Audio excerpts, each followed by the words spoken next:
Good evening and welcome to the April 14th, 2026 meeting of the Leominster Conservation Commission. Public is encouraged to follow along using the posted agenda.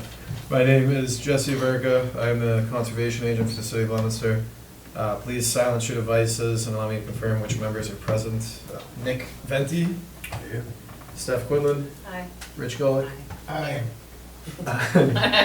Jordan Ashford. Here. And Chuck Raymond. Here.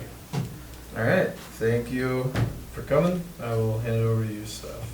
Okay, jumping in here, we're gonna start with the public comments, 10 Wildflower. Yeah, I don't know if he made it here. I guess I can real quick. I wanted to ask you guys before I had him submit anything, because I know that that's sort of like an area of interest to you guys. But he's just looking to, I can get it to show up. So that's not 10 Wildflower. Yeah, there we go. So he's looking to just put in really like a retaining wall at the, oh, too far. At the edge of the yard here, and the yard kind of like slopes down. So what he wants to do is bring in material, put a retaining wall, you know, I guess like slightly off of where the actual wetland starts. You know, that was built recently enough where the flags are still hanging and the silt fence is still on. So that's one of those new places? Yeah, it's one of the new ones. Mm-hmm. Yeah. It was the next door neighbor that, this is the one that resulted from that superseding order over here. Yeah. So I guess I just wanted to get a quick feel of whether people think that an RDA is sufficient for that, if they even want to see that, think that that work would, you know. Do you want it by hand or using equipment? I would imagine using equipment, you know, putting in a retaining wall. Yeah. No, fair. Yeah. You can tell by my face. Yeah. Well, I told him too. I thought he Yeah. was gonna be here. But, Yeah. so. What if it was submitted as an amendment to the existing order of conditions? Has that already been closed? That's what I was wondering, I yeah. doubt it. I don't think any of them, No? Got closed. yeah. It doesn't. Seems like those are all sold, and then, you know. Yeah, I mean, The like this builder sells the silt houses fence and then is kind of almost moves still on, in busts place them all, back yeah. there. I think things are Yeah. technically stabilized, but, you Yeah. know, it's, like everything's still a little bit. Yeah, honestly, just knowing what little I know about the property, where the wetlands are, and the issues that we all had with that, I don't, Yeah. I don't think an RDA will do it. Yeah. No. Fair enough. Yeah. Yeah. All right. Cool. That That's makes all sense. I was looking for was a quick little. Yeah. Can move on to the next thing. All right. So you're telling me you need an NOI? So it's- Yeah. I'll speak with him. Yeah. No, Okay. actually, that's enough for a moment. So, sorry. Under request for certificates of compliance, we have nothing. Continued hearings. Item 1, we have a notice of intent filed by Franco Realty Trust for the construction of a new single-family dwelling at 20 Wachusett Street, Lot 2, DEP file number 199-1227. Is somebody here to present on that? Name for the record. Good evening. For the record, Bill Hannigan with Hannigan Engineering. So at the last meeting, we reviewed extensively the two, both Lot 1 and Lot 2, relative to the compliance with the riverfront provisions as well as the wetlands provisions of the act, as well as the, you know, what was needed on these two lots, how we made it comply. We then did a site walk to basically give the commission members a chance to take a look at the site, take a look at the wetland areas, how it was delineated, and the areas that we would be working on within the riverfront area on the project. My feeling is that that was done, and it was informational, and I think it provided any members with any questions they had, they were able to address them. I got to speak with them, so I'll let them ask questions if they so choose. We did receive some comments from DEP, and Jesse, if you could bring up the plan. Yeah. Sure. The biggest comment was really relative to the work that was being done within the riverfront area, and that we weren't not doing work in the riverfront area. There was area that has been grass for decades, sometimes hayed, sometimes not, sometimes just mowed. But a lot of that area fell within the 0 to 100 foot riverfront area, which we're not proposing any changes or any alterations on lot 2. Lot 1 is different. but Which one is which again? The existing house, I think, is lot 1, Okay. and the proposed house is lot 2. Okay. Right. So Sorry, I'm just struggling. the work we're doing on lot 2, I believe that the limit of what was being done on lot 2 within the 100 foot was, I believe, the outfall in part of the drainage. Sorry, just to interrupt. Sir, if you're here for the Burridge Ave one, that got continued until the 28th. Thank you. There were 3 other gentlemen here as well, so if you're gonna get in touch with Jesse that afternoon or that week, just to check. Yeah, call me leading up to that, and I'll let you know if we're Thank having you. them. Yeah, well, Sorry, go ahead. Oh, that's fine. So I think those plans will now show. Which one was that? yeah, this is the most up-to-date one. The Burridge Ave one. Existing. Number 3, yeah. And so, the 2 riverfront areas, the one that's included with the house up front, way up top, goes up by the north arrow, that's the 200 foot. And then the riverfront area, the 100 foot riverfront and 100 foot wetland buffer are essentially the same.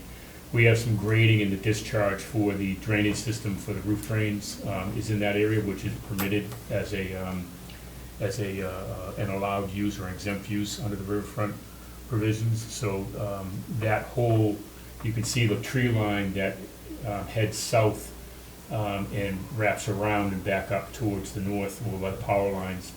So that whole field is being left as it is. We're not making any changes, but we're not doing any new work in that area. So that was kind of a question that came up on their review with respect to that. But it would be different if it was all woodland and we were gonna cut it down. That would be obviously an impact. But we're literally not gonna do anything except maintain it in its present form. I don't think that there's anything we need to do relative to the 0 to 100 work that's being done. Okay. So, and then the specific comment would be, I'm sure you have read this, but provisions of 310 CMR 1058-4C 3DC, which provide discretion for the commission to request a wildlife habitat evaluation for a project altering more than 5,000 square feet of undeveloped riverfront area if deemed necessary for the project. NASDEP notes that the application indicates the intent to maintain 100-foot corridor natural vegetation between the proposed development and Fall Brook. As the existing area largely appears to be maintained as field lawn area, it's unclear how this area would qualify as natural vegetation. We talked about that when we were out there, is that if it was woodland, then we wouldn't be able to cut it down, but it's grass, it's maintained, which I perceive as being natural. It's been in that condition well. They don't have AstroTurf in there? Well, we could add that, but that would, if we added that, that would become something that we would have to then ask for permission to. But- Yeah, I guess you would. Right, so the idea is that, that area has been like that since before the Riverfront Act went into play. So in my opinion, that's pre-existing and it's exempt, and we're not changing anything in that area. We're also making sure that we're doing, having compliance on the lot with not providing any new construction within the 100 foot, the 0 to 100 foot zone, with the exception, like, as I said earlier, of some minor grading and the, which is more for the purpose of the roof drain system that we're adding to the project. On that one lot, lot 1 is different, so that's really where we were when we walked out there. We walked out, we kind of stood around where the building was gonna go, kind of looked at, how far are we from this point on the new building and the old building, and I think that we got a sense of where things were happening on the property. So if there are any questions on this lot, I'd be happy to address them. Nothing new, no. Yeah, I got nothing. I think it's all very reasonable. I was out there, went on the site visit, I don't see any issue here. Can I ask, I'd asked at the last meeting whether you could make any modifications to the plan to meet the, I forget whether it's runoff or infiltration to get closer to that standard. Did you ever do that, or? There really isn't anything we can do beyond what we've done thus far. okay? You're keeping that grass there. The grass is gonna stay grass in the Yeah, back. Yeah, 100 feet of it. That's Yeah. doing something by not doing something. Correct. I would say. right. No, I do appreciate that that the proposal respects the 100-foot riparian corridor there. I think that's, I mean, we've seen. Yeah, other proposals. on lot two, lot one is a different animal because it's already been developed in that area, but we have a reduction in the impervious area in that one, so. Yeah. Any other questions or comments from the commission? Any questions or comments from the public? No? Okay. We have the file numbers. I think we're ready to close this then. In which case, actually, do I have to ask for a motion to close? Yeah, the Yeah, public. motion to close. Yeah, okay. I will entertain a motion to close the public portion of this hearing. So moved. Thank you. Second? How do you vote on that? Nick, Right. Steph, Aye. Jordan? Is this for 1227 and 1225? No, just No, first. No, this is this is the the first one, first yeah, one. just the lot two. Yeah. Rich Aye. and Chuck? Aye. Thank you. Alright, and I will entertain a motion to issue an order of conditions for the single-family dwelling at 20 Wachusett Street, Lot 2, DEP file number 199-1227. I'll make that motion. I'll second. How do you vote on that? Chuck, Aye. Jordan, Aye. Rich, Aye. Steph, Aye. and Nick? Right. Perfect. And that's with our normal page and a half. Yes, exactly, yeah. Conditions. Yeah, I don't recall between this meeting and the last one, particularly the last one, even the site visit, any additional special conditions, so I think Yeah. we should be all set now. I agree. Okay, moving forward, I'll read this into the record. Notice of intent filed by Franco Realty Trust for the proposed renovations and additions at 20 Wachusett Street, Lot 1, DEP file number 199-1225. Record, Bill Hannigan with Hannigan Engineering. Same comments on this one with the exception that this is, the review was more about where were we taking down and eliminating existing impervious areas and where were we adding other areas back. The area, which is shown as concrete essentially on the north side, the west side of the house, the majority of that is being removed. The majority of it behind the house is being removed as part of this. A new deck is being installed on the back side, and a connection between what was some sort of a shed is being made between the existing house and that shed, which I think at the time we were there, you guys were able to go in and see to see what they were actually doing. And then from there, we have the provision to add the garage, which is outside the 100-foot Right. riparian zone, so that's considered new construction, so we're trying to keep that work out. Overall, we have a reduction in the impervious area on the lot, which is how we provide stormwater management compliance. And I don't believe that there are any other things that we discussed on the site, but I believe that was more or less a summary of the project. Bill, refresh your memory, what's the net reduction in impervious surface-ish? I looked that up. Reasonably handy. So we can have it for the record, even though it's already in that.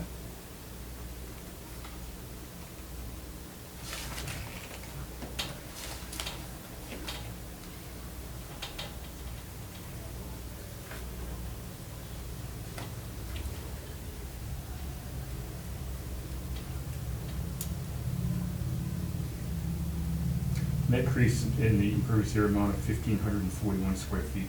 That's a reduction in Reduction. impervious surface. Impervious surface Okay. on the lot. And that includes both inside and outside the 100-foot riparian zone. Okay, Sorry. all right. Good, thank you.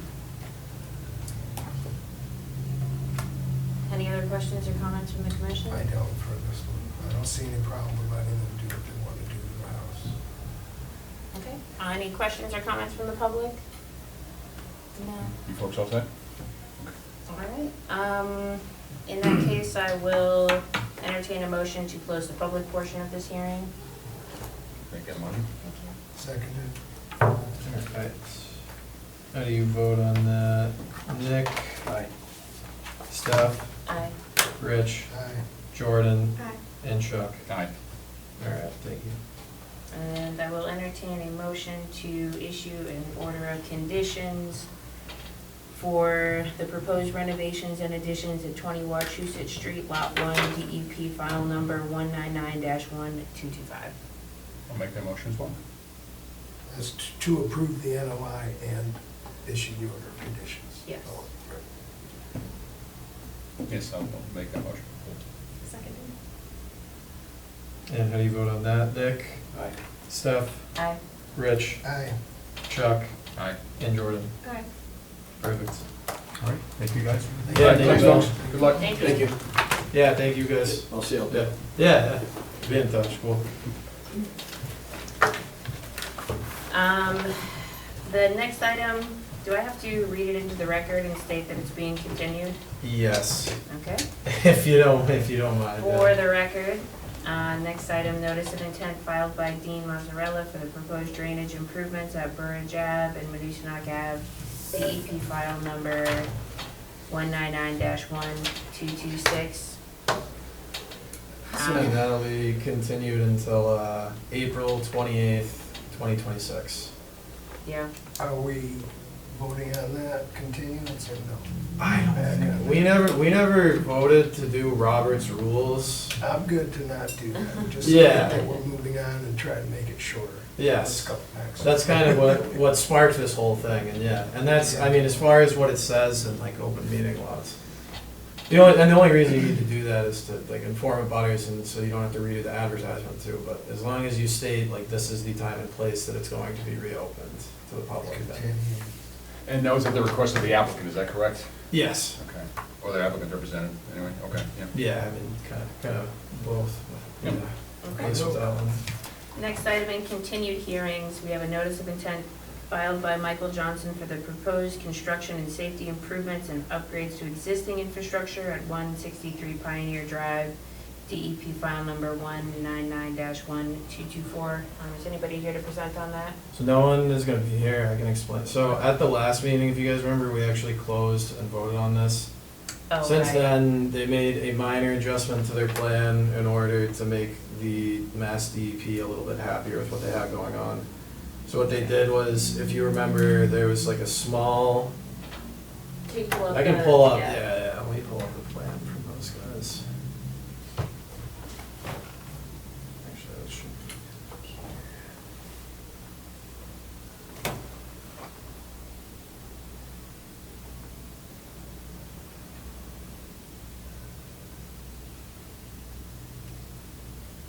Yeah, so the only change from the last one that we voted on is they shifted the paved area a little bit further back. Back away from the brook? Yes, exactly, Okay. yeah. And That that- 850 square feet that they had to put in, because that's the only pavement that was, additional in this project, everything else is already over existing pavement. And what was the DEP's reason for requesting that? Because it was close to, it was within riverfront area. Yeah, like, fair enough. Fine. Yeah. Okay, I will entertain a motion to reconsider our previous Yeah, reconsider the hearing for, and then. Issuance. Reconsider the closure? Yeah, Previous reconsider the closure of the hearing Yeah.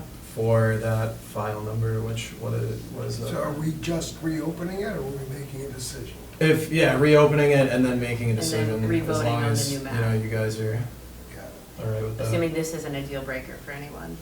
Okay, so we gotta open it, and then there's, Motion to reconsider the closure of the hearing, then you can just, and then it's issue an open. order of conditions. Then we've got to close the public hearing part again, and then, Yeah, this whole thing is such a. okay, let's get break through it. around. That's 3 votes, let's go. Three votes. Okay, I will entertain a motion to reconsider the closure of the proposed construction of safety improvements and upgrades at 163 Pioneer Drive. Okay, I'll make that motion, which basically eliminates the previous approval, Yeah, I'll second keeps that. the case active. okay, how do you vote on that? Nick, Aye. Steph, Aye. Rich, Aye. Jordan, Aye. and Chuck. Aye. Okay, perfect. Okay, and then I will entertain a motion to reclose the public portion of this hearing. Any of you have any comments before we make that motion? I didn't think so. I'll make that That'd be motion. very Thank you. surprising. Sorry, you, Steph, but Seconded. On that, how do you vote? Chuck, Aye. Jordan, Aye. Rich, aye. Steph, Aye. and Nick. Aye. Okay.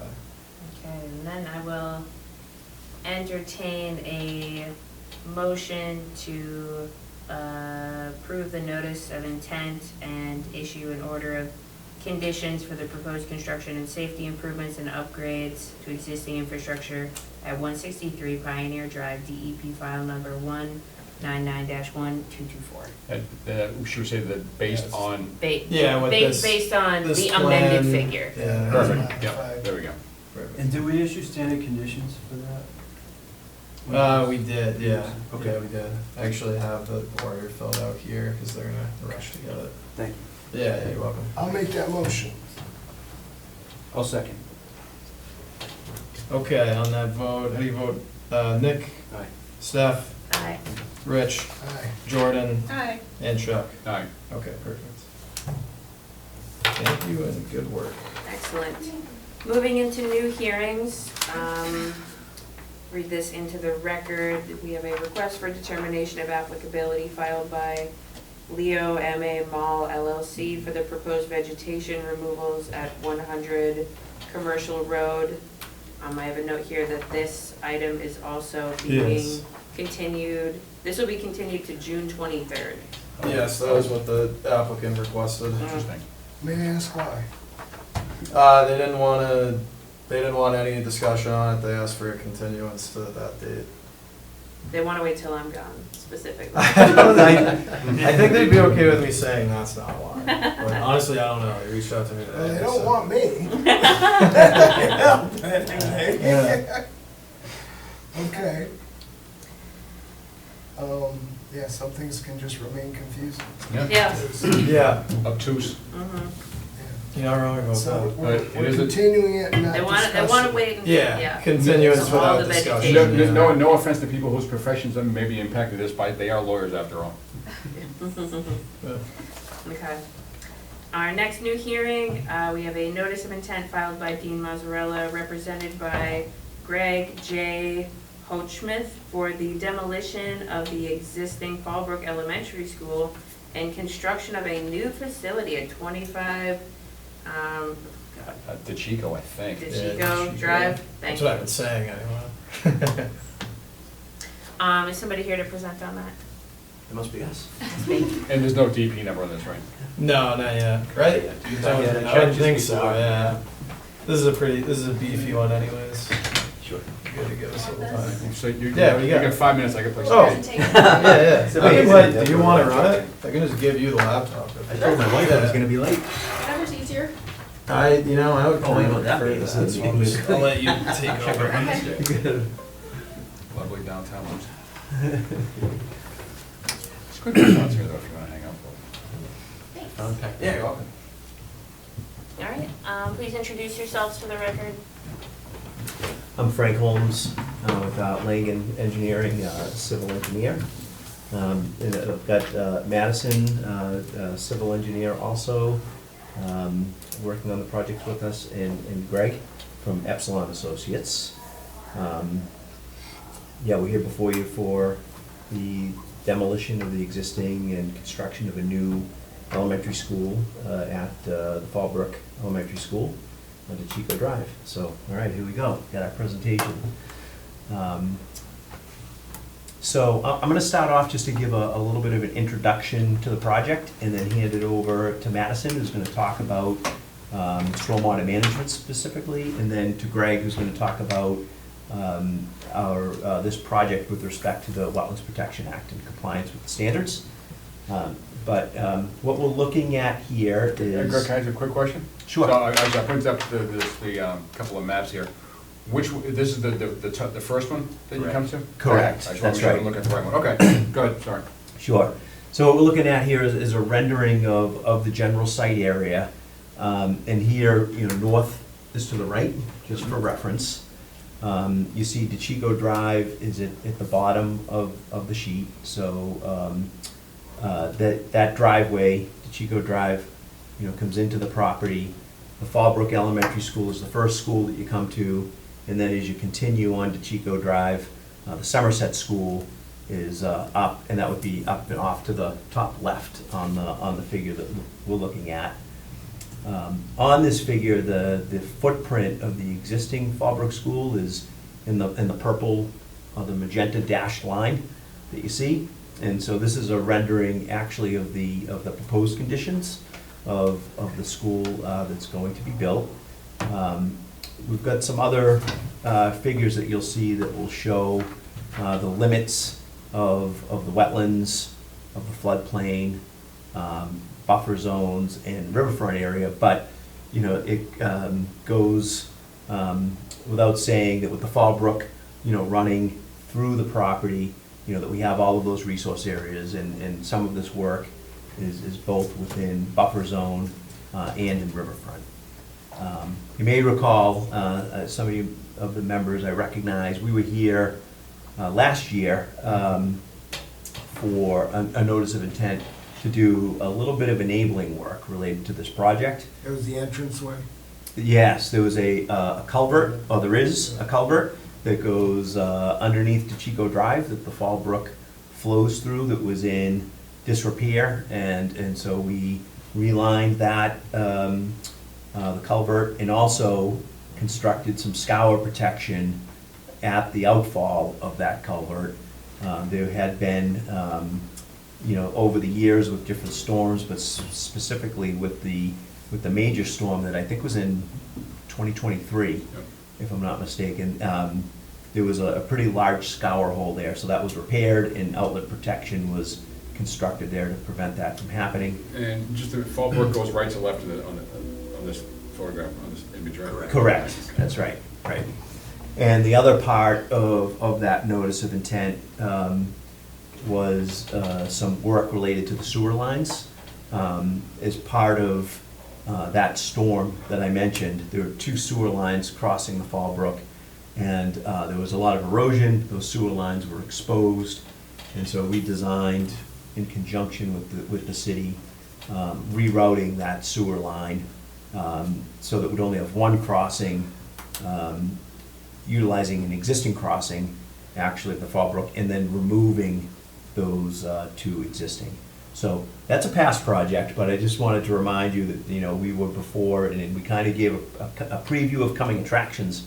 We'll be before you tonight as this project has been moving through the process with the state and the MSBA.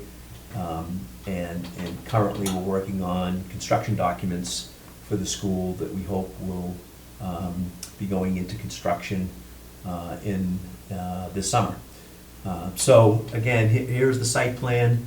The project will be completed with phased construction, with the first phase being some utility relocation on the plan north or the west side of DeChico Drive, and followed by construction of the foundations for the new school. As you'll note, the new school is outside completely of the footprint of the existing, so the existing school will remain operational while the new school is being built.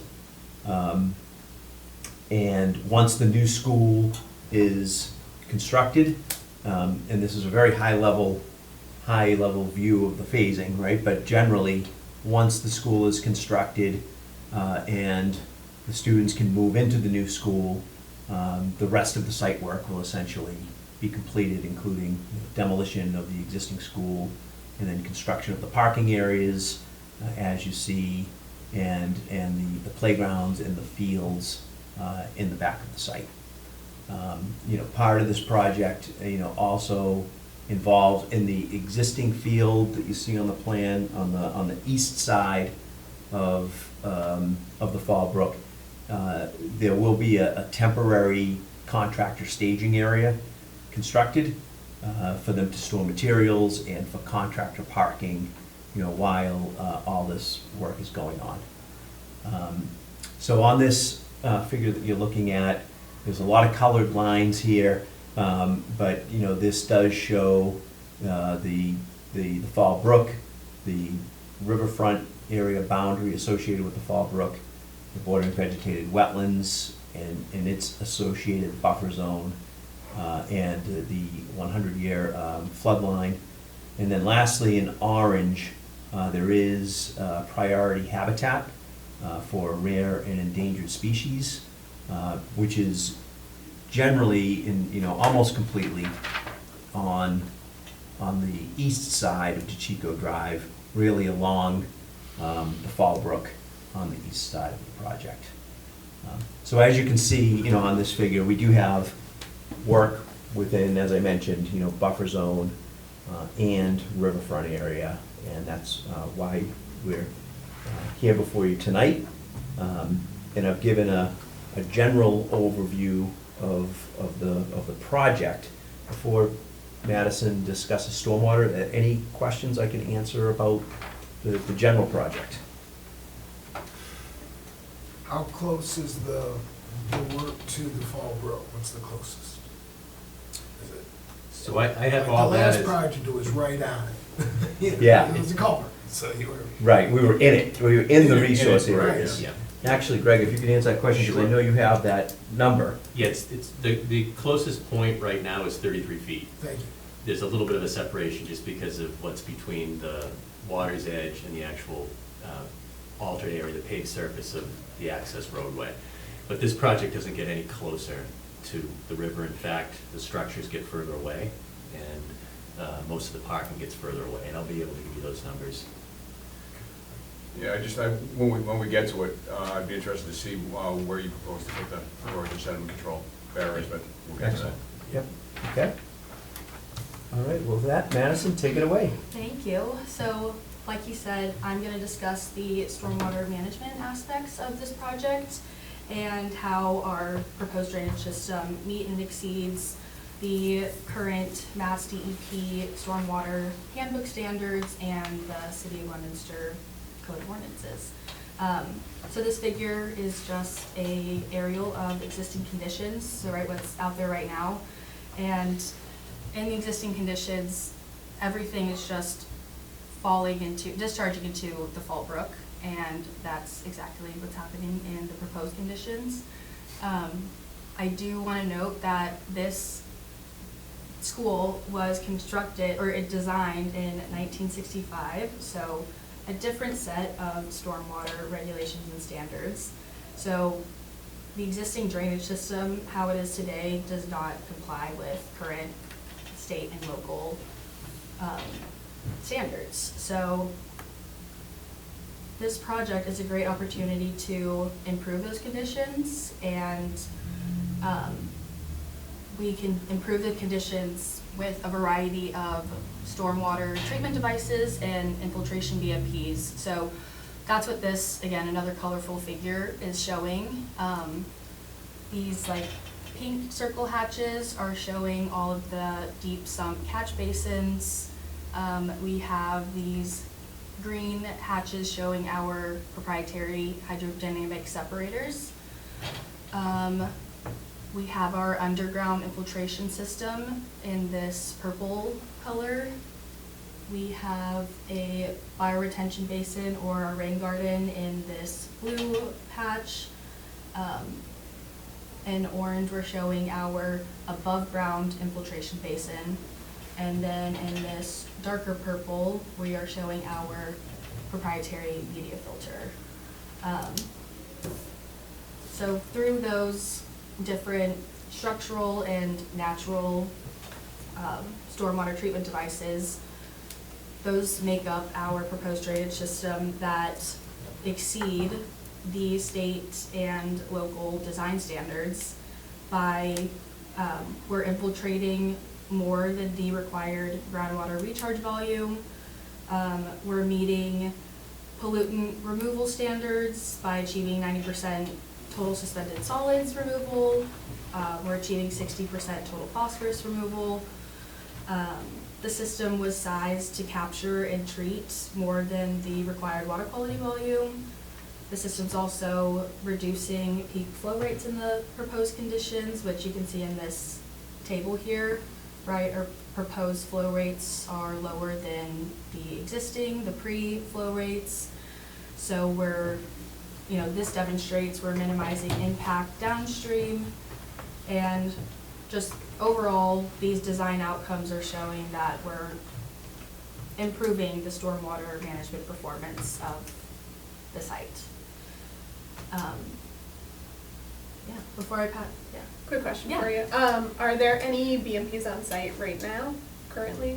Or are the deep sump catch basins and the vortex or hydrodynamic separators, like, will those be new? Yes, those are new. Okay. Yeah, this is all proposed. Existing, we have this, this is a little treatment garden, kind of. Yeah, there's a stormwater management area across from where the temporary parking and staging is gonna be for construction equipment. The orange one there? It's this, Yeah, there's a stormwater basin that was constructed post-96 in that location. Oh, okay. I don't know what it was installed for. I think it's just a detention basin, Yeah. I'm not completely certain of that, Mhm. but I do believe that it is just a detention basin. So literally just a grass line hole in the ground? Yes, All right. right. Okay. Thank you. The hydrodynamic separator, is that a grit removal? yes, total suspended solids removal. the And medium, oil, what kind of oil and medium? grease as well. So grit settles to the bottom on those, and then any oil drippings from vehicles or whatnot actually float on top, so it's doing both. What's the media doing in the filter? Can you tell us what kind of media it is? In the proprietary media filter, phosphorus. So it's and I can get, It's a phosphorus removal system. yes, yep. Correct, Is that absorption? yes. Okay. So does that need to be changed out periodically? Yes, it's, I recall, That's it's how not you a get crazy phosphorus. maintenance, yeah, it's maybe once a year. I was gonna say, I think it is once a Well, year, if or it's it's once absorption, a. eventually it'll saturate Yeah. and become less effective. and you gotta do Correct. something. Okay. Yeah. We do have an operation and maintenance plan, is part of the stormwater report, Right. that specifies it to be inspected once a year and the media replaced as Yeah, required. As needed. Right. Yeah. Yeah. And you'll probably get to this, but I just want to make sure I bring it up. So there obviously is some work within the riverfront area. You're going to get to those calculations at some point? Okay. Can I ask Madison about, did you meet the stormwater criteria for runoff as well? Yes. It just wasn't in the list. You may have said it, but, For like peak rates, or what do you? yeah, peak rates. Yeah. Yeah, Yes. so, okay, good. Was it, condition 2? Yeah, standard 2. Standard 2, yeah. Yep. Standard 2, thanks. Yep, meeting all the standards. Okay, great. Were there any other questions before I pass it off to Greg? Thank you. All right, well, Frank stole a little bit of my thunder already. But this plan here, it accurately shows all the resource areas, and I want to go through them real quick again. So obviously, we have Fall Brook, which is a perennial stream. As Frank mentioned, these lines were approved as part of the notice of intent process for the culvert sewer improvement project last March. So the lines are still valid, no additional wetlands were flagged as a result of this project. But we've got the mean annual high water associated with Fall Brook, and that has a 200-foot riverfront area that extends from it. We've got bordering vegetated wetlands that border on the brook, which are up gradient from the mean annual high flags. Those are shown in a green color above the blue. And then there's the red here, which is the bordering land subject to flooding, which is the 100-year floodplain. So that map was updated last last year, and as a result, the flood elevations changed a bit. They jump across this reach from 514.5 to 489.8 as you go down the stream around this proposed project. So it's not a static elevation, it's changing as the stream flows down. The 100-foot buffer zone is shown in that lime green color. I can say that we're not altering any BBW, we're not altering any bordering land subject to flooding, and we're not altering any bank or land underwater. So really the resource area that comes into play is riverfront area. I'll talk about that in a minute. I do want to point out that we have 2 spots that are very close to the wetlands where we're proposing activities, and they're shown on those little, they look like teardrops coming I down. was gonna ask about that. Yeah, so there's 2 existing outfalls in those areas now. One of them has a head wall that's right on the BBW boundary. So part of this project proposes to install silt fence right along that face to remove the head wall, remove that culvert, and put the new outfall further back with velocity reduction. I think that's a riprap level spreader, and that'll be much better than the current situation, which is just untreated water going right into the brook. And then upper left, same idea. There's an existing culvert that currently discharges into the wetland. In fact, the culvert hangs over the wetland a bit. We're gonna remove that section by hand, so we have no impact to BVW. It was important to us to have no BVW impact for this project. So that small section is gonna be removed by hand, and the new outfall is gonna be positioned slightly further away, up gradient, with the same velocity reduction level spreader beneath the new outlet. And those are just stormwater outfalls for the roof and the impervious areas, correct? Correct. Okay. All right, so riverfront area. Obviously, this falls under Section 5 of the Rivers Protection Act because it's a redevelopment project. We did some calculations to figure out how much existing riverfront area we have on the site, and we've got about 18.5 acres. So quite a bit of riverfront area. So currently it's 18.5 acres Yep, so that's 806. within the riverfront area? So, yeah, Okay. 806, 896 is the square footage of riverfront area on this parcel. Okay. Of that, the commission has the discretion to allow up to 10% or up to the amount of degraded area that currently exists. So we have less than 10% degraded riverfront area. Okay. However, we've got a ton of previously developed riverfront area. Yeah. But as you may know, degraded doesn't include things like maintained grass, landscaped areas. It's really just impervious and abandoned dumping grounds. So that left a little cushion for us to get closer to the 10%. We're proposing to alter 120,850 square feet of riverfront area. So that exceeds the 10%. It exceeds the amount of degraded. The regulations in the redevelopment section gives the commission the authority to allow greater than 10% on a previously developed site, which we have, as long as you can comply with Section G or H. Section G talks about allowing more than 10% or more than the amount of degraded if you're restoring degraded on your site at a 1-to-1 ratio. We can't restore degraded on our site because we don't have enough of it where we need it. So that kicks us into H, which allows us to propose mitigation off-site within the same river basin at a 2-to-1 ratio. So you can do different things. You can find a real crummy city-owned parcel along the same river basin that you could propose some remediation. You could remove abandoned dumping grounds, restore that riverfront area. You could remove invasive species. You could put a CR on that property. So what we're proposing to do is either put a CR on, Conservation restriction? yep, on 40,000 square feet of this parcel, or we're in talks with the city to try to find another parcel that might be more beneficial for the city to restore or put a CR on in the same river basin. We- Can I ask you a question? I'm Sure. sorry to interrupt. But I'm glad you're going through all this, but of all the things we deal with, for me personally, the roadfront area calculation is the most confusing. And we get it thrown at us like this, like we're supposed to remember it and understand it. Is this all written down someplace that It is. we can read it and digest it? Yeah, With the numbers and the reasonings and all that stuff? Yeah, we've got a really good section 6 in our narrative. Section 6. It goes through each bullet item in the section 5 and how we comply. And then it also goes into how we comply with section H. Okay, and those calculations are all in there? They're all in there. It even talks about our discussions with the city to try to find another suitable location in the Yeah, Sand River you- Basin. I've read through that, he did a very nice job. Okay, I'll make sure, I'll, Yeah.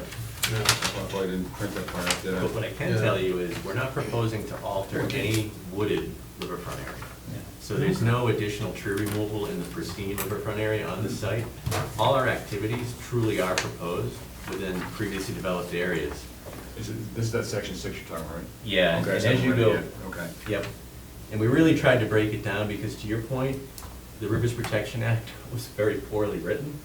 I do think the redevelopment section was written better than the other sections. If we had to comply with section 4, it's a little bit more bumpy. You have to do a detailed alternatives analysis. The redevelopment section, it allows properties like this that predated the Rivers Protection Act, the ability to still do things on them and not get pigeonholed into working within a certain footprint. And that's where section G and H really are beneficial for a project like this. Okay.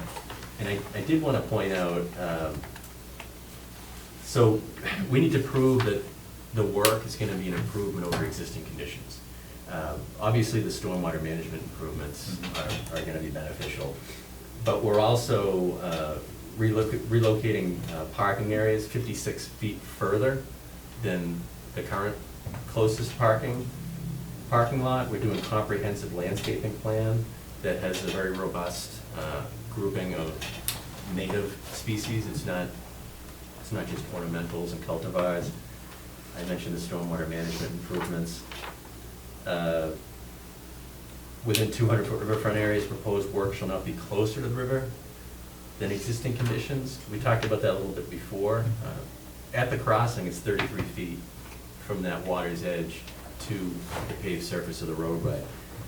The school is 164 feet from the river, so much further than the 33-foot section of pavement that currently exists. And then we got into section G and H a little bit, and I know it was a bit confusing, but I threw a lot of numbers at you. I can go through those again if you'd like, but the takeaway is we can't stay below the 10% on this lot without doing some offsite mitigation or putting a CR on this property to make up for the difference. And that's really the gist of it. Is there an obstacle of putting a CR on the property, conservation restriction? You can't just, well, you can't throw it on a city-owned parcel that already has protections, and it's really supposed to be on areas that could be developed in accordance with the regulations. So that means pristine wooded riverfront area would be really the only thing on this site that we could, propose to put a CR on, or we'd restore some areas that are currently altered. And remember, these alteration numbers, they include the temporary parking and staging. We had to include those numbers in our calculation, because this section doesn't allow us to ignore that. And I do want to point out that temporary parking and staging area, that's going in the ball field. So in our mind, it's temporary, why should we have to include that? But the regulations make you include that, and that's almost 9,000 square feet in the riverfront area. The outer right area, but it's still a pretty big chunk. If you didn't include that, would you fall under the 10%? Close, we'd still need about 20,000 square feet to do something with, and, I'm dealing with the same thing for the city of Salem right now. It's for a flood control mitigation building, something that the city needs, but they've got a little postage stamp lot and they can't meet the numbers. So we identified a parcel that's currently under a CR that people have been using as a dump. We're gonna clean all that up, 20,000 square feet of it, replant it, and manage the invasives. And we're essentially doing the same thing with this project, but we're gonna do it with a CR. we wanted to try to find something that wasn't gonna be a burden for the city. It's nice to say, hey, we're gonna manage the invasive species on this parcel, but really that only works if you invest the time, you invest the money, it's at least 5 years, probably longer. And now the city would be on the hook to either pay to have that done or try to have their staff do it. So the CR made the most sense to us. Yeah, and we understand also that, you know, from talking to the folks at the building committee, the school, and, you know, and including the mayor, that the city has invested a lot of money purchasing properties to protect them, right? Yes, the city has. The city has, and so, you know. We've got, this commission itself had 2 new properties, Pierce Street and Utilities, conservation areas. You know, so it's been represented to us that there are opportunities for the city to place a CR on properties, you know, that they've purchased for the purpose of protecting them, and a CR would just memorialize that, and, you know, make it so that it could never happen. Instead of the city just owning it, you know, it couldn't happen in the future if the city. That'd be property that's already owned by the city. Correct. It doesn't have a CR on it now. So we have no choice in this, correct? Even if we decided as a group, not saying we would, but just go ahead and build this. You know, so what if it's 12%? We can't do that unless you go and comply with the law by doing this Part H. Correct. Okay. And we fully expect when we get some comments from DEP for them, it's probably why it's taken a while, you know, because they're taking a close look at this. There's a lot of activity proposed, and you may recall for the sewer project and the culvert project, we had 1.5 pages of comments. This region really takes a close look at the applications. So what we're hoping is, you know, we know we fully comply with that section, and the commission has the authority to issue an order of conditions with what we've proposed. What we're hoping is that we can require the CR and a condition prior to occupancy, or something along those lines, just to give the city some time to find the most suitable location for this CR. You know, if the school needs an addition down the road, and we've put a CR on a portion of this property that they might need in the future, it's a lot, it's very difficult to remove that. And this river basin's huge, so, you know, and we tried to spell that out in our last section of the. Which river basin? Not just Fallbrook. Fallbrook, just Fallbrook? Yeah, but Okay. it's gigantic. If you go on stream stats and drop a delineation point on anywhere along this reach, you'll just see how large that watershed is. Because it includes areas above the dam. Yeah, it goes all the way up to the Minnetonka Hills. Yeah, yeah, yeah.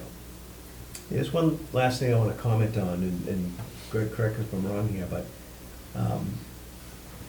we're altering area, you know, in the riverfront area that is, you know, a lot of it is landscaped. It's grass, it's maintained grass, right? So we're altering it, so that counts towards that alteration. But at the end of the day, it's going to also be grass or landscaped, and in fact, it's going to be a lot more robust with the plantings than it is now. But in addition to that, we're actually reducing, and it's not by a lot, granted, but we are reducing the amount of impervious area in the riverfront as well. Right. Right, And so. the 200 feet. Yes. Yeah. Yes. About how much? It's several hundred square feet, I think, and you, Greg, you might have the exact number. Like I said, it's not, That'll it's work. not a huge number, but, Better than going up. but, you know, we're not increasing the amount of impervious, we are decreasing, and Okay. we did, when we were doing the preliminary designs for this, actually take a lot of time to try to make sure that that was the case, and that we were further away from the resource areas, reducing impervious area, not increasing, et cetera. It's just, it's this, but we are working in there, so we're altering it, right? So it's like, we can't avoid the alteration and do the project, right? So, That's where the section's a little flawed, you know, previously developed, degraded, Yeah. you know, and if at the end of the they're day, rough on degraded. those previously developed are the same surface pre and post construction, should they really count towards your alteration numbers? They do, according to this section, but So is this because, so you're over the 10% because of the disturbed area? because you're disturbing area through construction. and Yeah, well- plan and, well, is we're that- is just- that it? We're just we're over the 10%. Well, we don't have enough degraded area to get us over the 10%. And we need to be over the 10% to build this project. Mhm. But what is included in the 10% calculation, we're reworking areas that are already developed. Right. We're not clear cutting forests to expand our footprint of the developed area. Yeah, I understand. Yeah. We tried to get every square inch of impervious that we could, and all we could scrounge up was the 75,945 square feet. Should have turned the ball field into a dump a long time ago, and then we wouldn't have this problem, you know? So who is identifying suitable area for conservation restriction? The city, or you, or SDP, or y'all? I think it'll be the design team with the city. Okay. Who In the city meeting, We- the we mayor's are office, the city, DPW, who's the city in this case? So we're dealing with right now, we're primarily dealing with the Fallbrook Building Committee. And the building committee is talking with the mayor's office Okay. and others. So I haven't had direct conversations myself, with the mayor's office about this. It's kind of been through the building committee.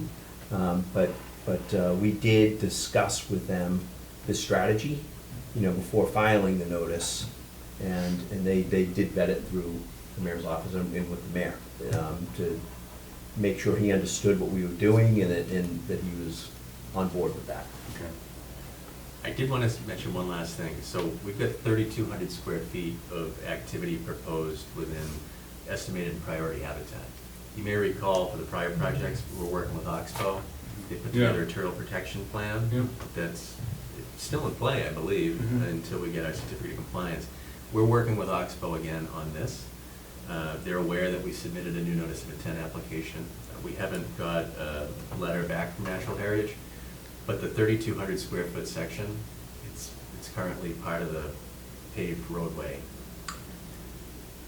So we're working in estimated and priority habitat, but it was just where they should have followed the road a little different when they created their amoeba for this polygon, Mm. and you can see it juts out into the road.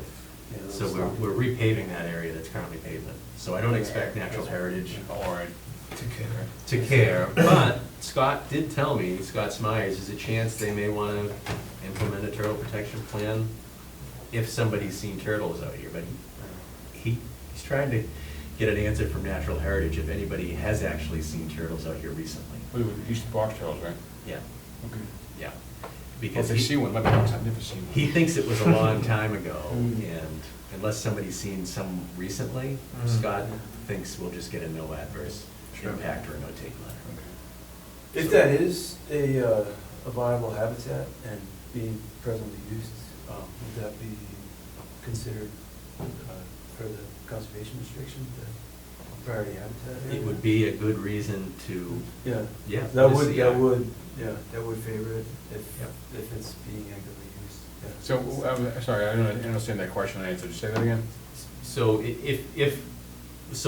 along the Fallbrook corridor where it is Yeah. wooded, Yep, that is suitable turtle habitat. sure. So that might be a good reason to put portions of that property in CR Oh, to protect that habitat. Yeah, we did identify that actually, like the isn't that protected already? No, there's a restriction by No, those not- regulations? Not nearly as. Not under No. conservation Yeah, restriction. CR would be- Yeah, that's the- All right. CR would make it really It's kind of difficult. fun, yeah. All right. So we need about 80,000 square feet, right, approximately? Yeah, so we miss it by 40,000, so 2 to 1 would put us around 80. Okay. And we did identify that along that corridor is not quite 80, then, and then I'm asking, can you go back to like that existing conditions Yeah. photo? So to the, above and to the right of the existing ball fields and along the Fallbrook, there's a wooded area there, that in conjunction with the area between DeChico Drive and the Fallbrook, and on the other side of the Fallbrook to the property Right. line, that, there is enough area there that we could do the CR on the school property, but I think like Greg mentioned, Mhm. you know, I think the concern is, well, might be tying the city's hands if they ever wanted to do any sort of expansion, even to the ball field, you know, if they wanted to expand that in the future. So that is an option that's being considered, but other properties are being considered as well. And this picture shows it really, really good. I mean, everything planned north of Pacheco Drive, where we're proposing activities, that's what it looks like today. It's pavement, it's walkways, it's ball field, it's landscaped areas, it's school. It's not woods. Everything's just totally untreated right now. Like every time it rains, that water's just going into Fall Brook, picking up whatever, and nothing's, Yeah. you know. This looks very well thought through. I realize you are rebuilding a school on the same site. You get that. I believe our restrictions that are very simplistic, you probably already have in there, you know, the straw walls or whatever. Just protect it during construction, clearly afterwards, it'll be in better shape. Yeah. I think that the turtle issue might be one thing that gets in your bonnet a bit.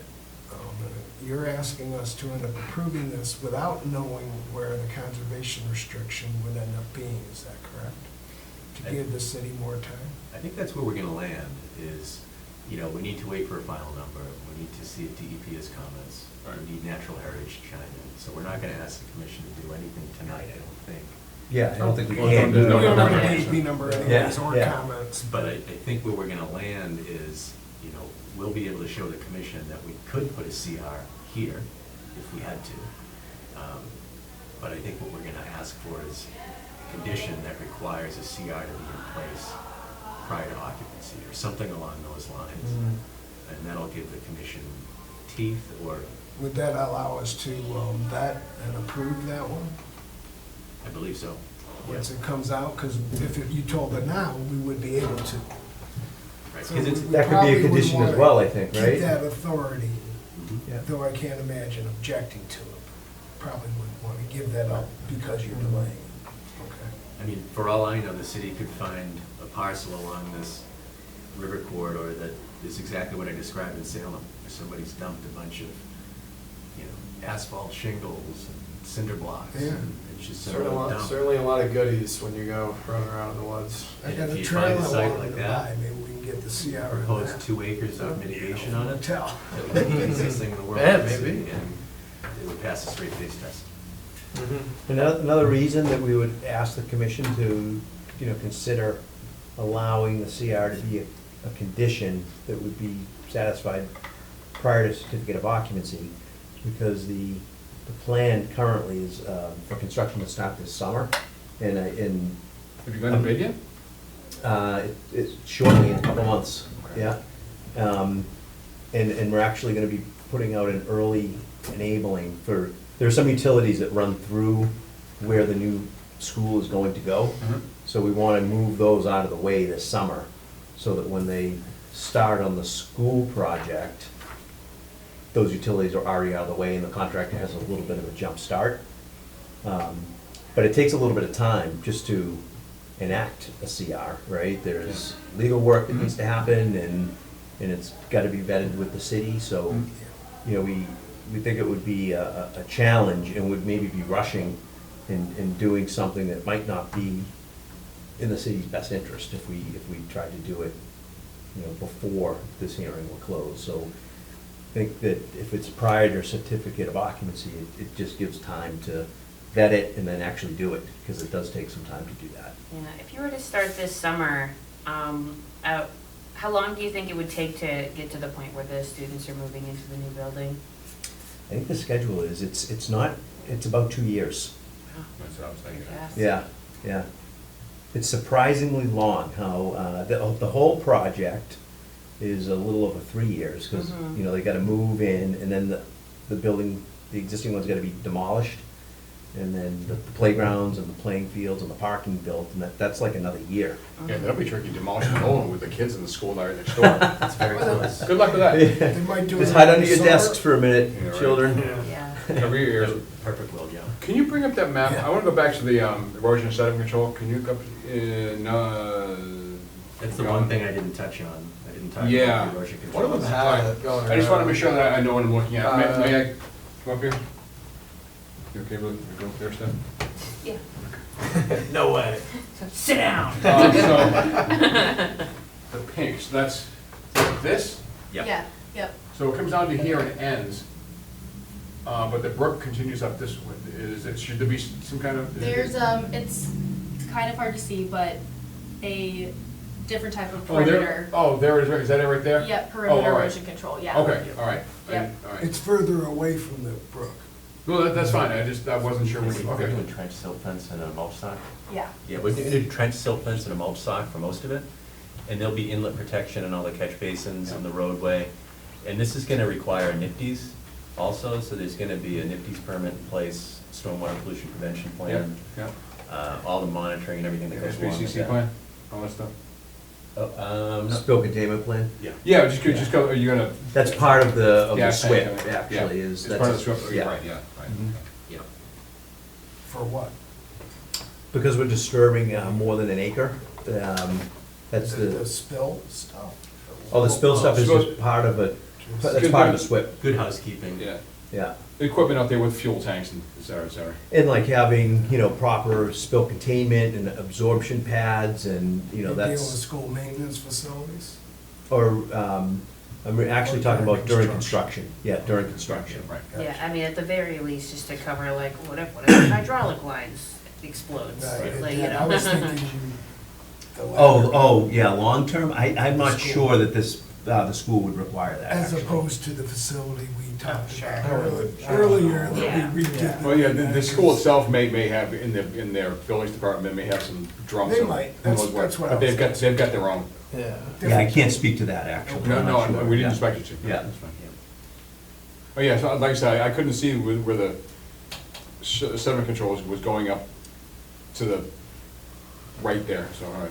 We'll need to be a little careful when we remove those outfalls that get really close to the wetland. Those are the closest points. Mhm. Yeah, They're on a slope, but Right.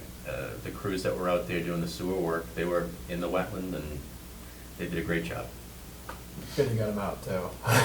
Yeah. What's currently going on out there, so that's what it is. But yeah, take a look at section 6. I think you'll see everything's in there. All right. I'll do that. Excellent, yeah, I look forward to reading DEP's comments, but I think that this is, more improvement than anything else, so. Okay. I wish it was the elementary school next to my house, I would love a new school there. That'll be next. Yeah, Tony next Appleseed? year- Next year we'll do that. I don't know, Frank, any inside information? I'd love to do that one, too. All right, in that case, unless there are any more questions or comments from the commission, I will entertain a motion to continue this hearing. So moved. I'll second. We're continuing it indefinitely, or? We could do the next meeting, I think. Yeah, we can plan on April Yeah. Do you 28th, think and we'll if have anything comments pops by up, just, then? let me know. Yeah, Cool. yeah, if the DEP comments come in, Yeah, and we don't think we'll have enough time Yeah, let us know. to respond, Yeah. we'll let exactly. you know. More Yeah. than reasonable. Yeah. Well, thank you very much. Yeah, thank you guys. Thanks, folks. Really good to Thank see you. you all again. Thank you. How Nice about to the meet you. vote? So- How do you vote on that, Nick? Oh, yeah. To continue the meeting, Yes. to continue the hearing to the To April 4/28 meeting. Aye. Chuck, Aye. Jordan, Aye. Rich, Aye, and Steph. Aye. thank you, Joe. You guys are so agreeable. Thank you. Yeah, thank you guys for coming. Appreciate your time. Thanks a lot. Okay, continuing on Thanks. to Yeah, the you got it. regular meeting, What we got left? item number 1, meeting minutes from 3/10/2026. Yeah. Are those up? Did people review them? No, they're not up. I still haven't, I need to get a copy of the video from the meeting, so I Okay. can double check everything. But everything else is up to date, and everything's up on the website too, so Okay. Thank you. through the end of February, we're all good and posted and everything. Cool. Yeah, yeah, of course. And then, Yeah, moving forward, commissioner comments, ordinance discussion? Yes. I don't know if you even have specific things to go over tonight, I just threw it on there in You case. did throw it. Just to put you on the spot. Yeah. Just to put you on the spot, which is Just why in I'm case. speaking up Special now. time. Next time, ask first. Will she send me a power, yeah. Yeah, so I did send you that at like Yeah. 11 p.m. last night, if you wanna. Yeah, I can open open that up. Yeah. It was a late night for Jordan. So I'm just gonna open that up to, it's on the drive. Yeah, I will, I'll throw this on the drive. I opened it today and I couldn't, like, usually I can just hit Correct me if file I'm and wrong, but download. isn't a wetland ordinance, isn't it ORDN? Oh, now it's showing up. I think ordinance with an I means military explosives. Oh, I thought it, No, this is. Or am I how you mixing spell- them up? I think that they're both just ordinance. I could be No, wrong. one's It's vice ordinance. versa. Yeah. But Is look it it up. vice versa? Yeah.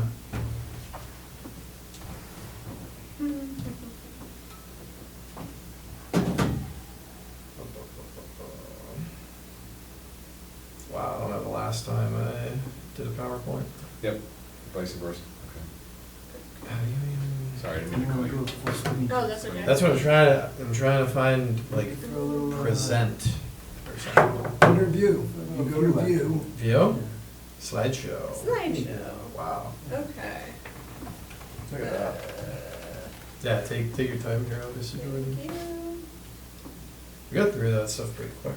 That was good. And if you guys want to give me signatures while we're waiting, there are a few Pass things them for around. you. Yeah. So it's 2 COCs that we issued for the falls, those apartments over on, what is it, Water Street, that we voted on in February. Certificates of compliance for those on TV is the COC. I'm trying to Yes, avoid no, that. thank you, Thank you. thank you. No, I appreciate that, yeah. And then for 163 Pioneer, the order of conditions that we just re-voted on, reopened and voted on. Yeah. I'm good. Okay, yeah, if you wanna move ahead 2 slides. So I made a list of interests identified by the similar, municipalities to Leominster. Moving back just a moment, I figured this slideshow format might be a little bit easier than like my document, page on page on page of information that was a little bit harder to, go through. I figured this format was a little more digestible.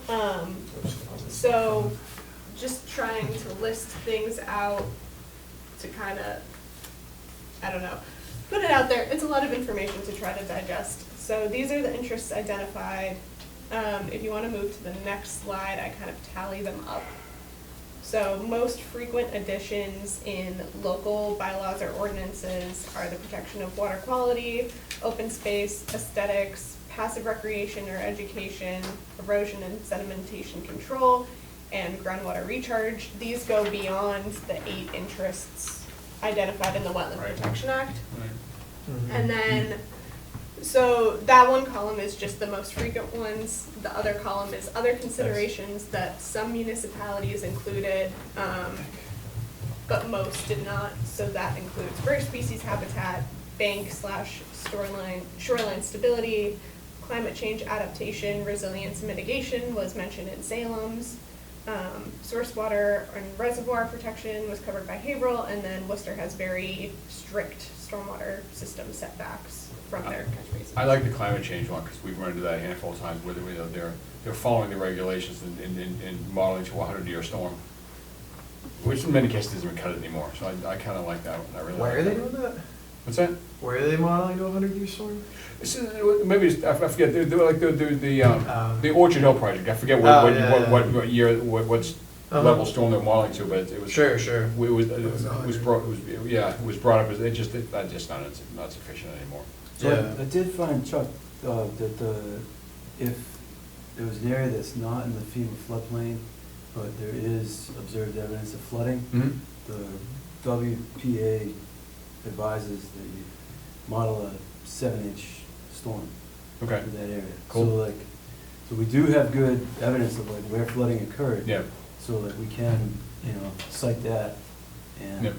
moving forward. Okay, So cool. we do have, because of that observed flooding, I mean, it does give you some Yeah. authority to assert Yeah, that. but I do think it's a good, it would be a good thing to specifically mention, call out climate change. Call it out. So more than 100-year modeling, like across the board or kind of case by case basis? I don't know. Or I don't just know like yet. see what's out there Yeah. and we can move forward from Yeah. there. Okay. Any other thoughts? Yeah, because the regulations as written really don't, it really doesn't, climate change, when WPA was written, climate change wasn't written into it. Mhm. And I really think it needs to. Yeah. Into our bylaw, should we come to that point. Oh, ordinance, ordinance. I think one thing that I've seen municipalities do that seems reasonable to me is establishing like a no build, which I think 25 feet is more than enough. Just with like. From an resource actual area. resource You could area. say from Yeah. a jurisdictional resource area, and then I think even in that scenario, you should be able to allow work like with a waiver. And even like I could share with you like what I've seen out there from other towns, is like if you want to get a waiver to get rid of that no build zone, then you need to provide, like a scope of alternatives and why they're not feasible, that sort of a thing. You had I would no say build. that would be like one of my Yeah. priorities, and a groundwater recharge, that's another priority for me Mhm. personally. Agreed. Yeah, I think Where, that makes sense. like consistently in drought conditions, Yeah, you're not wrong. like, Even this winter, I'm sitting yeah, at 0 degrees. even after like and, the coldest, wettest Yeah. winter, we're still Yeah, in like technically a, a drought, yeah, we're yeah. still technically in a drought. Moderate drought, I looked at the drought Mhm. monitor today. Yeah. I think that should be everybody's, Mm-hmm, yeah, priority. yeah. Excellent. Okay. So climate change adaptation, no build zone, groundwater recharge from this list. I love that segue. Jesse, could you go to the next slide? yeah. Oh, it's funny. Setbacks. Yeah. Hey. So all 20 of these had totally different varieties of setbacks from, Mhm. like extra setbacks from buffer zones, no disturbance zones, mitigation zones, no build zones. A lot of them are just the same ones that are already in the act, but they just like put it They in say there. them again, yeah, just for Yeah, fun. yeah. So this is just another table of everything. If you want to go to the next slide from here, it sort of breaks it down a little more. So this is no disturb zones. The next slide goes into no build zones, which allow for a little more flexibility than no disturb. And then, Oh, so I would like to see no disturb, Sorry, No I got one more disturb. for you. personally. Okay. Because no build still allows for like tree clearing right up to a resource area, and you guys know how I feel about canopy. Canopy's important. Canopy is important. Canopy's a good thing. It is. And it doesn't like trees. With you on that one. Yeah, that happens commonly. Yep. so preference for no disturb over no build, or kind of Makes sense. consider a little bit of both for now.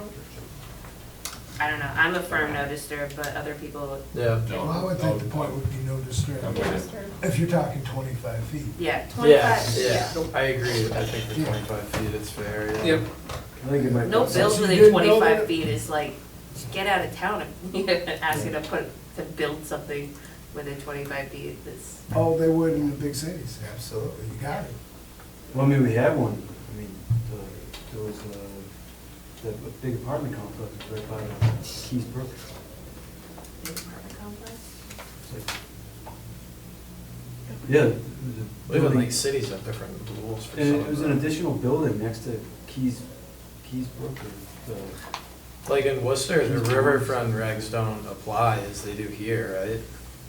I don't Worcester has like actually specific think exemptions of for, Riverfront as much. I know yeah, they've been allowing a lot by Lake Quincy, but that's not yeah. a river. Yeah, no, No, but even, because haven't we spoken about that? Aren't Worcester and I think parts of Boston and some other Oh, yeah, cities there's a whole mentioned list of within cities in the name? Wetlands Protection Yeah. Act. Buffer In zone. this case. Yeah, the riverfront No, regs, it's that- a- like what we were talking about it's a- tonight does not apply there. Yeah, they're Yeah, exempt, it yeah, would they have be different, probably they have like a 25 within- foot. Yeah. I mean, think All right, about like, all right. Cats a little. if that rule existed in Worcester. Yeah. it wouldn't be able to build You're not anything. helping, do one at a time, thank you. All I right. added to the voices by request. Yeah, Okay, so strong preference for 25, no disturb. Okay. That would probably be nested within the buffer zone under the WPA. And then if you want to skip ahead a couple of slides To me, the 25 feet would be for rivers, for rivers. for me, not necessarily wetlands, because Yeah. those are often drainage ditches. Yeah, That very would true. need to be more subjective.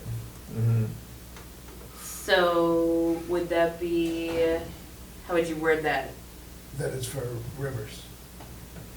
I think that we should give ourselves the opportunity to have it apply to wetlands. Yeah, I could see that, but not required. Yeah, So so maybe like- something like Jesse was saying, With a where waiver. like they can do it with a waiver. Yeah, okay, I could consider that. Yeah. And those waivers would be easier than river waivers. Yes. Okay.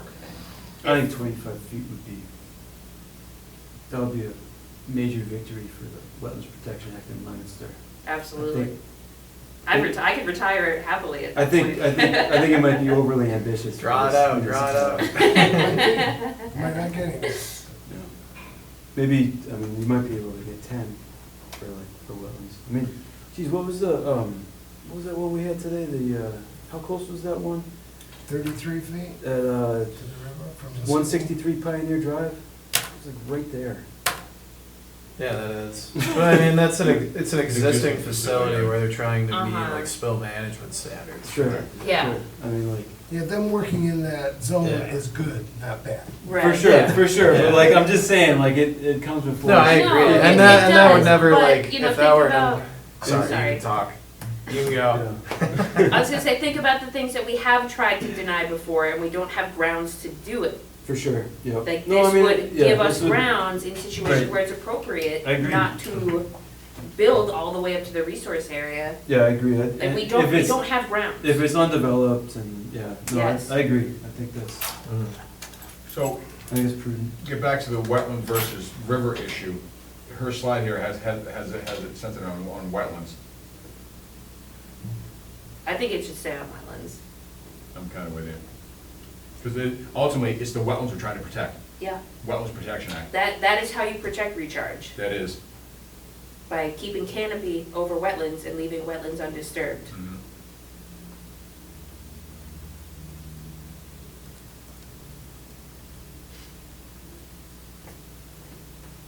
Oh, that's fair. That is helpful. If you wanna go back a slide, this table I made just at Mike's request. He was curious what the setbacks are in zoning. What's HCO? Just a zoning type within Leominster. okay. It was just all of them. So I just tallied it up, took an average, just so that we're being cognizant of the setbacks that the city is already instituting. Good. Mhm. So the 25 feet is That's right, yeah, he did. consistent, yeah, He did say that. nothing too crazy, no like extraneous, requests on our part of like limitations on what people can do. And this is setbacks from property lines? I believe Yes. so, Okay. yeah, From Yeah, this came building from like structure zoning property. tables, and that's what, Yeah. okay. And these make sense. These are around what that would be. Yeah. Alright, some of these like 50 from the front. I wonder what this for 5-story buildings. I guess that makes sense. Okay, so yeah, we can move past this slide again, just wanted to call that out for Mike. Okay, thank you.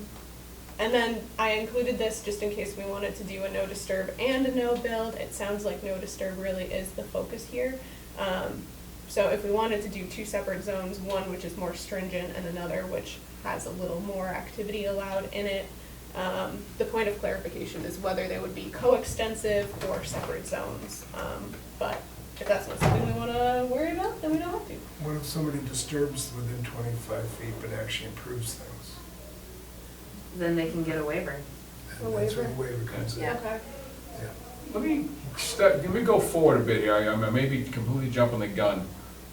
Whatever we come up with, if anything, okay, this is what the commission recommends we do for a local ordinance.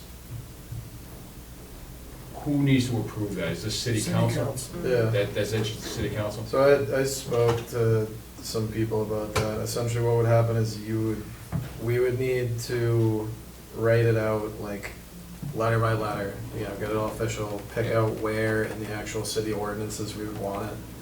So, it'd be, next to we're already in the city's ordinances, whatever it is, like 70.1 or whatever the heck it is. Yeah. So then we say, we think as an addition, like underneath 70.1, we would like this inserted there. We would likely bring that to the city clerk's office, and then they would have to bring it to city council, like officially, and get it on their Probably agendas. go to some attorneys for review first, or, Maybe, yeah. And they I don't know if that's entire, yeah.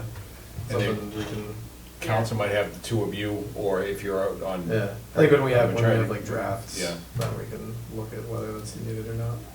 But it might involve some kind of presentation and answering questions in front of city council. Yeah, absolutely. Okay. Okay, that's it, just. Okay. Nope, that is good, helpful. Next slide, Jesse. I started going into vernal pools, if we wanna consider those at all, how we wanna define them. So, what does the protection I say about vernal pools? Very little, Very little. I believe. Yeah, it says like we were talking about during that whole massive hearing, yeah. Yeah. The only language in they don't have any sort of a buffer zone or anything like that unless they are inside of a separate jurisdictional resource area. So like very frequently, you will have a vernal pool that is the lowest point in the middle of a larger wetland.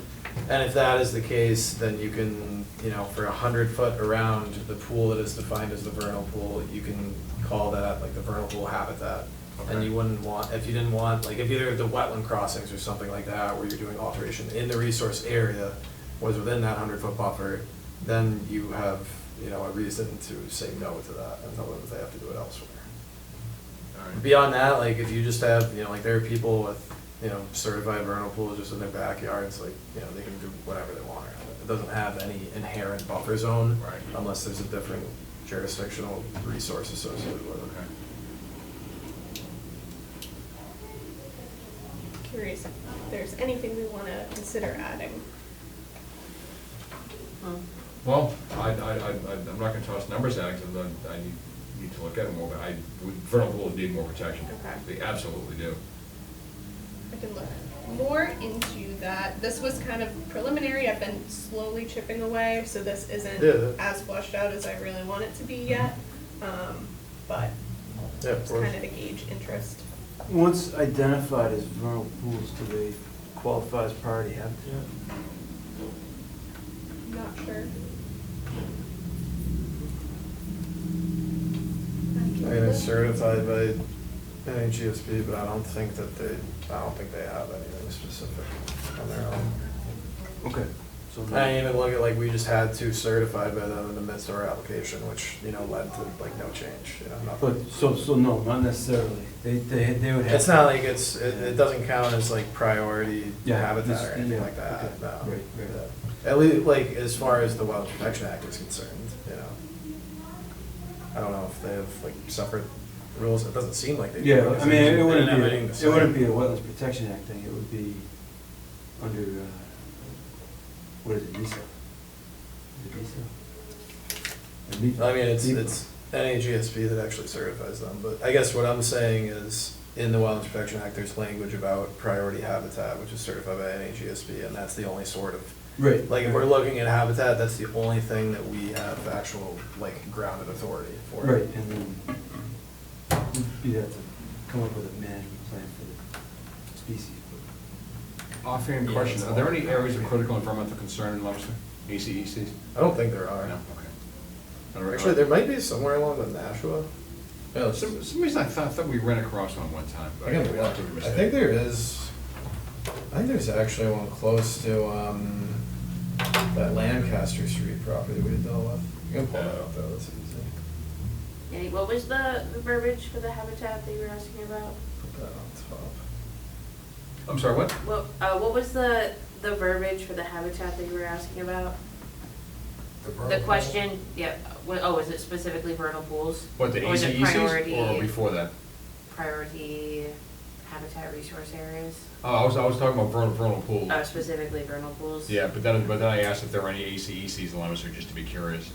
'Cause those- Yeah, so over here, this Please is. spell out your acronym. I lot did of initially, this- areas of critical environmental Which concern. I think most of this is in, what is that, Lunenburg, that's east. Okay. But there is a portion alongside them. Yeah, it's a 12, the Central Natural River Valley Area, ACEC in Leominster is a 12,900 acre protected region. Yeah, all this stuff along the Nashua. Yeah. Covering areas in Leominster, Bolton, Harvard, and Leominster, so it's not just Leominster, big one, okay. Yeah. All right, sorry, I didn't mean to, No, that's a good Sidetrack us. question. One ordinance I would look for would be no chicken coops where they oh, can there get you flooded. go. No flooded chicken coops, okay. Where did we land? 50 feet or 25 feet? It's a matter of verticality, not horizontal. No, I know, but where did we land in our precedent in terms of horizontal distance? We ended up with a compromise of 50 feet for one particular owner, and then put it on the other side of his property. He ended up having to move it out, Yeah. the one on North Street. Right. But again, it's not, to me, it's not the horizontal distance. If it's going uphill, it might be 10 feet away that's high enough up to not get flooded. As opposed to if it's flat and it's 50 or 100 feet, it'll still get flooded. I mean, So we need to look at the. I don't know, if vertical it's free distance. range, when the rain comes down, the flood Wash it comes right through in. the water. Like runoff. Yeah, oh, that's not flooding though. That's just runoff, yes. That's on every chicken coop's gonna get rained on. The Yeah. ones that we try to get rid of, that, do we try to eliminate, You're in flood zones, yeah. we're totally in water. Like regularly getting flooded. Yeah.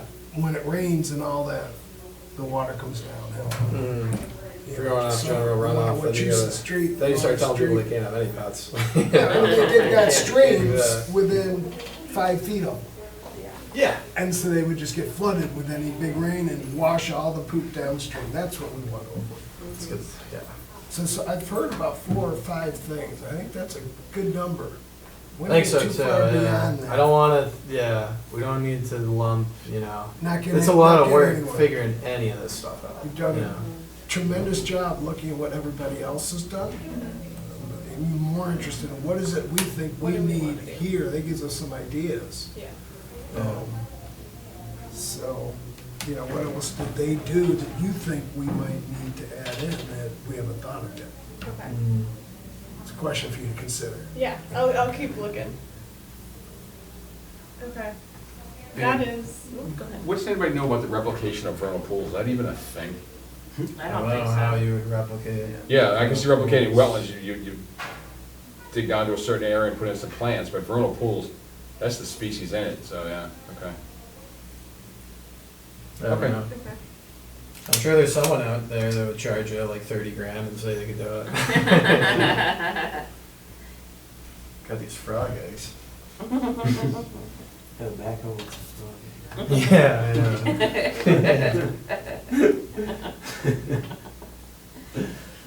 Make you very poor. Yeah. Are we finished with this part, or? Are you good? Yeah, I'm Yeah. good. Alright. Yeah, Is that all you need? that is all I need. okay. That gave me some helpful Nice work. Thank you very notes much. to continue on. Yeah, seriously, Outstanding. very good work. Nice job. Super well organized. We'll keep That's chipping not away. easy. Yeah. Thank No, you. is this a project you need to finish by the end of the semester? No, Oh, okay. yeah, I've got a whole nother year and a summer in between without other assignments. Oh, so, getting this away. year, There you you're a go. 2-year, oh, So- nice. Nice. Just getting started. Good. Thank you for your feedback. Yeah. Welcome. Thank you for your work. Well, mention, I spoke to a woman this morning about her interest in joining the commission. Nice. So we should have, you know, she sounds more than qualified Okay.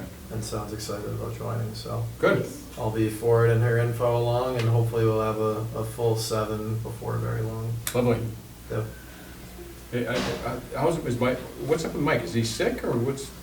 Yeah, I don't wanna get into. Oh, that's, yeah, no yeah, worries. No, yeah, don't need, okay. Yeah.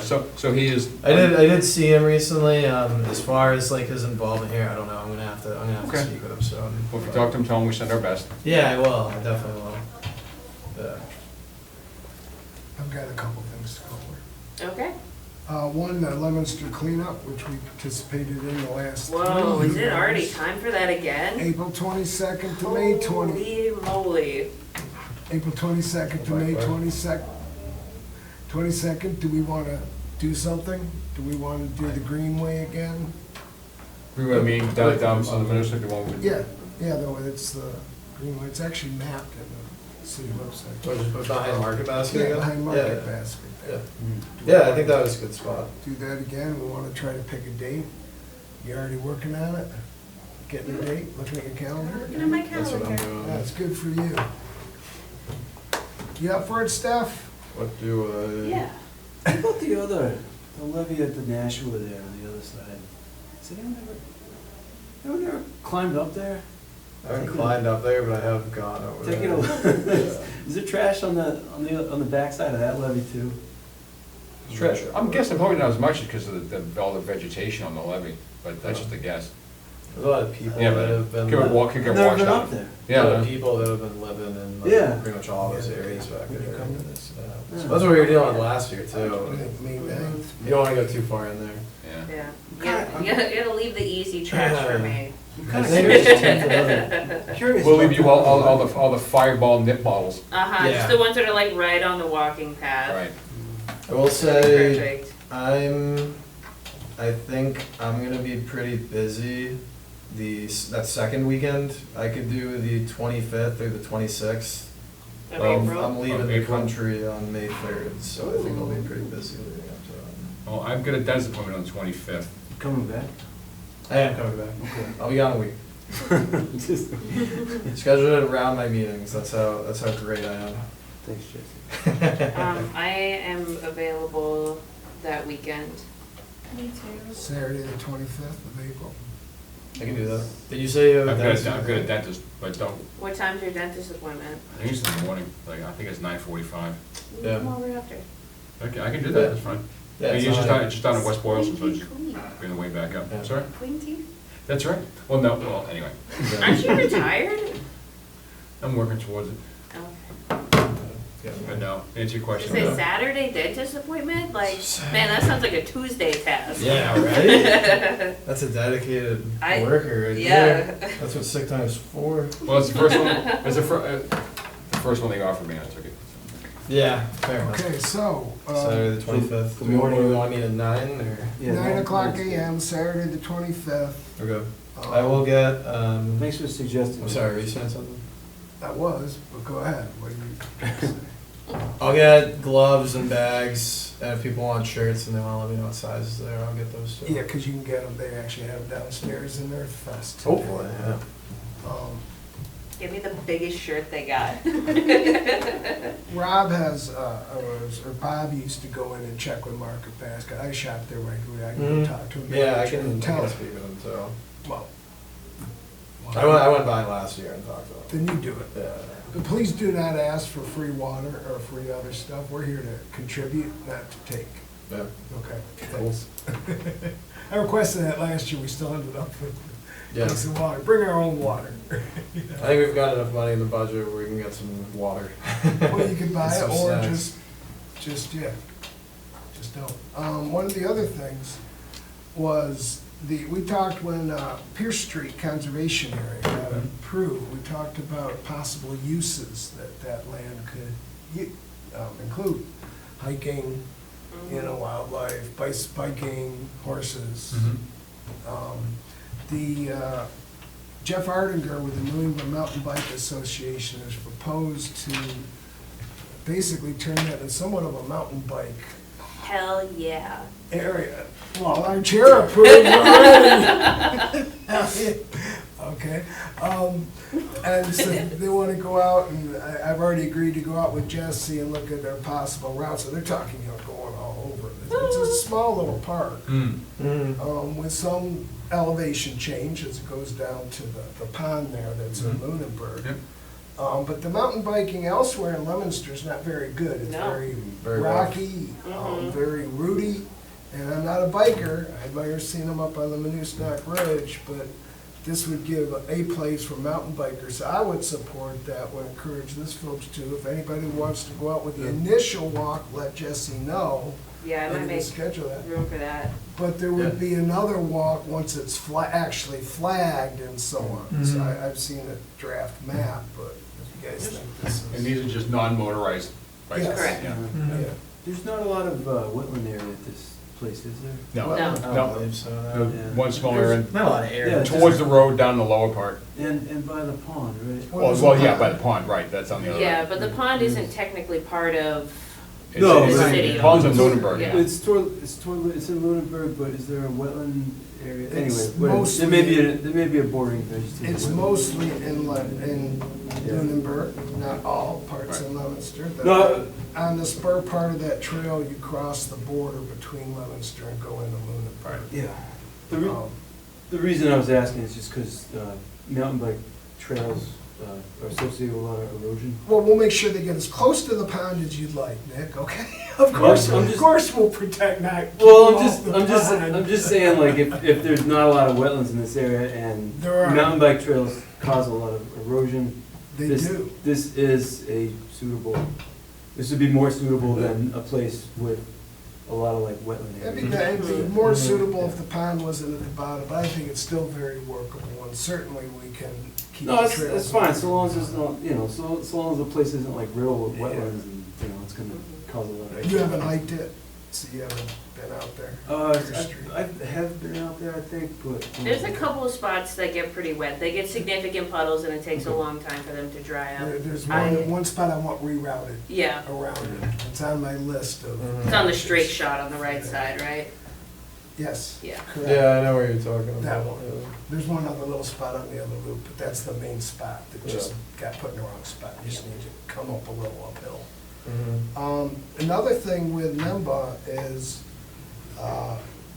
there's on the Manusnack Ridge Trail system between post numbers 60 and 100, that's mapped and labeled on the city map, or had been until recently, but it crossed private property and it wasn't supposed to. So we're gonna move the trail.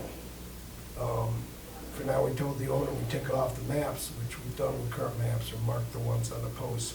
But that's gonna get rerouted a little further uphill, takes it off of that person's property. We've talked about this, and then there's another spot on that trail where it gets really wet at the bottom of the hill. So New England Mountain Bike Association volunteered to take care of those two projects and work with that. It would potentially be part of the in-kind contribution to the Trails grant that was, the city has requested to get approved, but we don't know what's gonna happen with that. So we're gonna go and walk possibilities there also, Jesse and I. Where was that, Rich? Okay, it's between numbers 60 and 100. And it 60, crosses 100. In the- citizen's property. In the On western part of the- Manusnack Ridge, yeah, the Manusnack western region. 60. Goes from near Elm Street. Yeah, off Just Elm north of Elm Street somewhere, okay. Um, And you wanna move the trail off of the, We're gonna move it The off butter's of, property? yeah. So for temporary, we took it off maps and, I marked it on the Okay. posts, closed, private. We get it off of that, it'll be officially back open. is that city property or is that, It crosses through private property that I was told, the owner said you can use the trail, but don't put it on the maps, and it got put on the map anyway. Oh, And that really Whoopsie. bothers me, so I responded promptly to this guy, and I was Yeah. out the next day working on signs and maps, and the newest maps that just got finished, new maps recently, With Kayla Kress and Montechusett Regional Planning Commission, we have free hours from the city, they get 12 hours each year. And we just finished a whole new set of maps, Good. including Pierce Street Nice. has a new map. Good. And Prospect Park was updated with all the Good. improvements About that to was ask that, done yeah, there. good. The only ones I'm waiting on still are the third sections, north, middle, and south of the Manistee Trail, because once you resize a map, everything's got to get redone. Yeah, yeah. All the labeling and everything. That's what I wanted to bring up. I got a couple questions for you guys after we're done. Brief Okay. ones. Good info, thanks, Rich. Fabulous. Any other commissioner comments? I got none. Cool. All right, next meetings are April 28th, 2026, and May 12th, 2026. And I will entertain a motion to adjourn this meeting. I will make that motion to adjourn. I will second that motion. Great work. How do you vote, Nick? Aye. Steph? Aye, Rich? Aye. Jordan? Aye. And Chuck? Aye. meeting adjourned. Great job. Great job.